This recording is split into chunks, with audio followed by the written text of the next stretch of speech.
A woman will literally rewrite the entire story of your relationship inside her head. She'll rehearse the breakup speech, mourn you, and mentally move on, all because you failed to do something she desperately wanted but refused to ask for. And the worst part? You'll have absolutely no clue it even happened until right now, because I'm about to tell you everything. Let me start with a confession. I almost didn't make this video, and not because the topic is uncomfortable. Trust me, I have zero shame. But because what I'm about to share breaks an unwritten code that women have been silently protecting for generations. Researchers at the University of Texas conducted a multi-year study on communication gaps in romantic relationships, and they found something that should genuinely alarm every man watching this. 72% of women admitted to wanting specific behaviors from their partner that they had never once verbally requested. Not because they forgot, not because it wasn't important, because they believed that having to ask would strip the behavior of its meaning entirely. She would rather go without the things she wants than have to explain it to you. That's not stubbornness. That's not a flaw. That's wiring. And if you don't understand that wiring, you will keep losing women who were completely in love with you, and you'll never understand why they left. Now, I titled this video Dirty for a reason, but probably not the reason you're thinking. Some of these are physically intimate, sure, but most of them are dirty in a different way. They're the thoughts she buries because society told her wanting them makes her too much, too needy, too traditional, too intense. So she shoves them into a mental vault, locks it, swallows the key, and prays that somehow you just figure it out. Well, today is the day you figure it out. And I'll warn you, number 3 on this list is the one that breaks most relationships. Silently, invisibly, without a single argument. It just erodes things until one day she's gone, and you're holding your phone wondering when everything changed. So pay attention when we get there. Here we go. Number 7, interrupt her overthinking with physical certainty. Every woman has a version of this moment. She's spiraling. Maybe it's about work. Maybe it's about something her mother said. Maybe it's about a comment her friend made 3 days ago that she's been mentally dissecting with forensic precision. Her brain is running 17 tabs and none of them are loading properly. What most men do in this situation is try to fix it. They start troubleshooting. Well, have you tried talking to your boss? Maybe just don't respond to her text. And from a logical standpoint, that makes perfect sense. Problem identified, solution offered, case closed. But here's what she actually wants, and what she will chew her own tongue off before requesting. She wants you to walk over without saying a single word. Take her face in both hands and kiss her forehead, or pull her against your chest and just hold there. No advice, no commentary, just your physical presence communicating something that words consistently fail to deliver. I'm here. I'm solid. You can fall apart for a second, because I'm not going anywhere. Neuroscientist Dr. Tiffany Field, who founded the Touch Research Institute at the University of Miami, has published over 100 studies proving that physical touch reduces cortisol levels by up to 31% within minutes. But here's what the data doesn't capture: the emotional weight of unsolicited touch from someone you trust. That's not just stress relief. That's safety made physical. She won't ask for this because asking for comfort feels like admitting weakness. Most women have been conditioned to handle everything themselves. Requesting to be held feels like filing a formal complaint against her own independence. So she spirals alone and quietly resents that you didn't notice. You don't need to read her mind. You need to read her shoulders. If they're tense, if she's gone quiet, If she's scrolling her phone but clearly not absorbing anything, that's your signal. Don't ask what's wrong. Just close the distance and be the interruption her nervous system is begging for. Number 6, say her name during intimate moments, and not just those moments. There is something neurologically electric about hearing your own name spoken by someone you're attracted to. A study from the journal Brain Research found that hearing your own name activates specific regions of the left hemisphere associated with self-representation and identity processing. Your name is the one word in any language that your brain treats as fundamentally yours. Now, apply that to intimacy. Not just physical intimacy, though. Yes, absolutely that, but also the quiet moments. When you're cooking together and he says your name before asking you to hand him the salt. When you're walking ahead of him and he calls your name just to make you turn around so he can look at you. When he's telling a story to his friends and says, "So then Sarah turns to me," and the fact that she exists in his narrative by name, not as my girlfriend or she, but as her. Most men default to pet names, babe, baby, hun. Those are warm and familiar, but also generic. Every woman he's ever dated was probably babe at some point. Her name, though, that's exclusively hers. And when you use it in a moment of intensity, a whispered confession, a heated argument where you stop and say her actual name, a moment of closeness where her name is the only word you can manage, that creates a response that pet names simply cannot replicate. She'll never ask you to use her name more often because that would make it feel manufactured. The power is that it feels instinctive. Like you're so consumed by her specifically that her name is the word your brain reaches for automatically. Number 5, handle another man's attention toward her with calm dominance, not reactive jealousy. This one is spicy, and I know it's going to trigger some debate, so let me be precise. She does not want you to start a fight or make a scene. That's not attractive. That's a liability. But she also doesn't want you to be completely unbothered. If another man is clearly flirting with her and you just sit there sipping your drink with zero reaction, she registers that. And what she registers is not, "Wow, he's so secure." What she registers is, he doesn't care enough to respond. The sweet spot is calm, measured possessiveness. You walk over, you place your hand on her lower back. You look the other guy in the eye with completely relaxed confidence that says, "I see exactly what you're doing, and I'm not even slightly threatened, but she's with me, and we both know it." Maybe you extend a handshake. Maybe you introduce yourself. Maybe you simply redirect the conversation with a casual smile that communicates absolute ownership of the situation.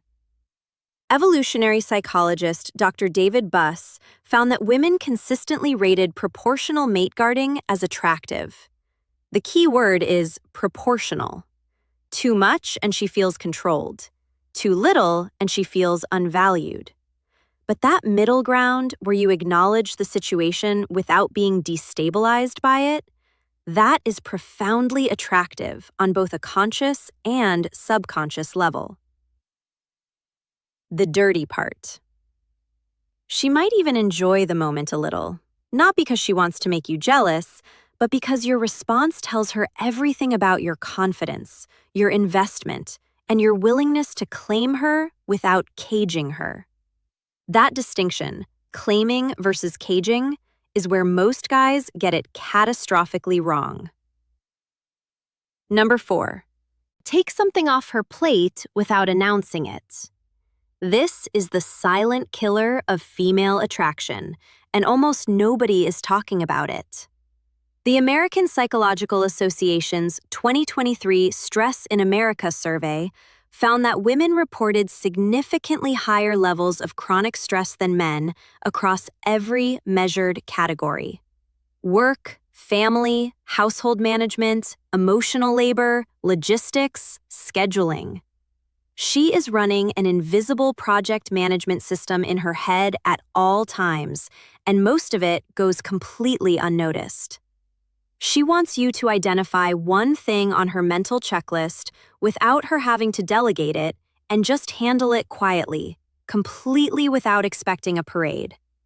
The car needs an oil change. It's done. She mentioned the kitchen faucet is dripping, fixed by the time she gets home. She's been stressing about groceries. The fridge is stocked, not because she asked, because you paid attention and acted. Researcher Eve Rodsky calls this cognitive labor in her book Fair Play. Her research shows that in most heterosexual relationships, women carry roughly 70% of this invisible workload.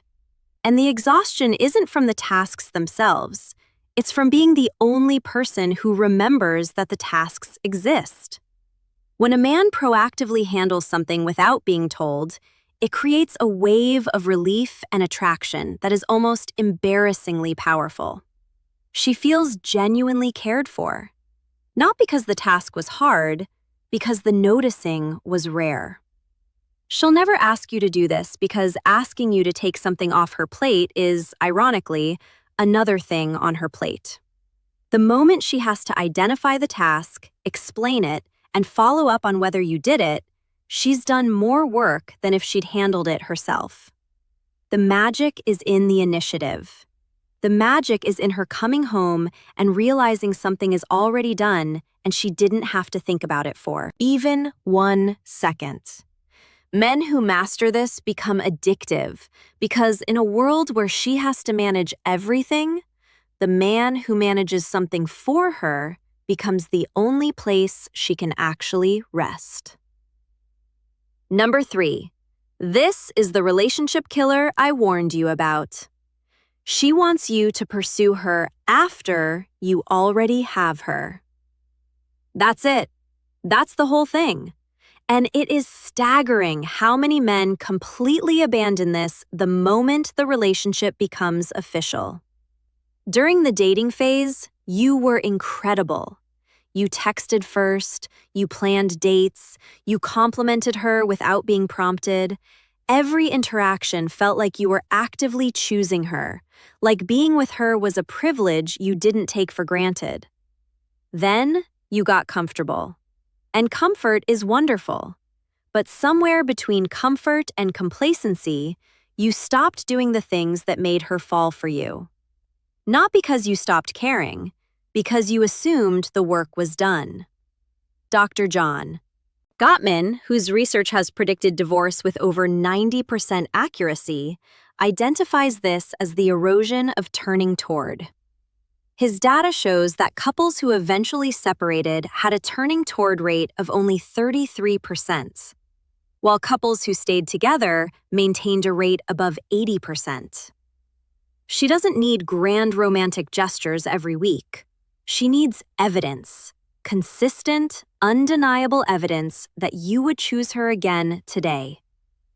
That if you met her for the first time this afternoon, you'd still pursue her. That she hasn't become furniture in your life.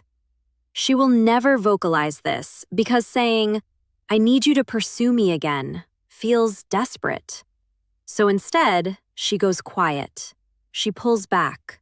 She starts investing less because you invested less first. And by the time the conversation happens, if it ever does, the distance has already hardened into something much more difficult to reverse. A random Tuesday text that says, "I was just thinking about you and had to tell you," takes 4 seconds to send and can sustain weeks of emotional connection. A planned date night, not because she asked, but because you refuse to stop being the man who plans things. Communicates more than 1,000 I love yous on autopilot. The men who keep pursuing their partners long after the chase is over are the men whose partners never stop being in love with them. The men who stop, they become roommates slowly, painlessly, and then all at once. Number 2, be verbally explicit about your desire for her, specifically her. Most men think women want to hear that they're beautiful, and they do. But "you're beautiful" is the baseline. It's the equivalent of tipping 15%. Expected, and it doesn't leave an impression. What she actually wants, what makes her replay your words at 2 in the morning, is specificity. Not "you're beautiful," but the way you tilt your head when you're thinking about something serious makes it physically difficult for me to concentrate. Not "I'm attracted to you," but "I watched you walk across the room at that party and I forgot I was mid-conversation with someone." Not "you look good," but "that thing you did with your hair today, I've been distracted since this morning and it's becoming a problem." The dirty element here is intensity. She wants to feel like your attraction to her is slightly unmanageable, not in a threatening way, in a way that communicates, "You have disrupted my ability to function normally, and I am not even a little bit sorry about it." That raw, almost confessional quality, where you're not delivering a compliment but admitting to a condition. That's what makes women feel genuinely desired. She'll never ask for this because you can't request obsession. It has to come from authentic overwhelm. And the beautiful thing is, if you actually feel it, all you have to do is stop censoring yourself. The thoughts are already there, you're just not saying them out loud. Start saying them out loud. Number 1, physically move her. I saved this for last because it's the one that makes women lose their composure fastest, and it's the one men are most hesitant to do. She wants you to physically guide her, move her, reposition her with confidence and without asking first. Hand on her waist, steering her to the other side of the sidewalk so she's not walking next to traffic. Fingers laced through hers, pulling her in a different direction because you spotted something you want to show her. Palm against her lower back, guiding her through a doorway. Hand on her thigh under the table, not groping, not performing, just present. Standing behind her, both hands on her hips, gently turning her towards something. A study published in Evolutionary Behavioral Sciences found that women rated physical assertiveness, defined as confident, non-aggressive physical guidance, as one of the top 5 indicators of a desirable partner.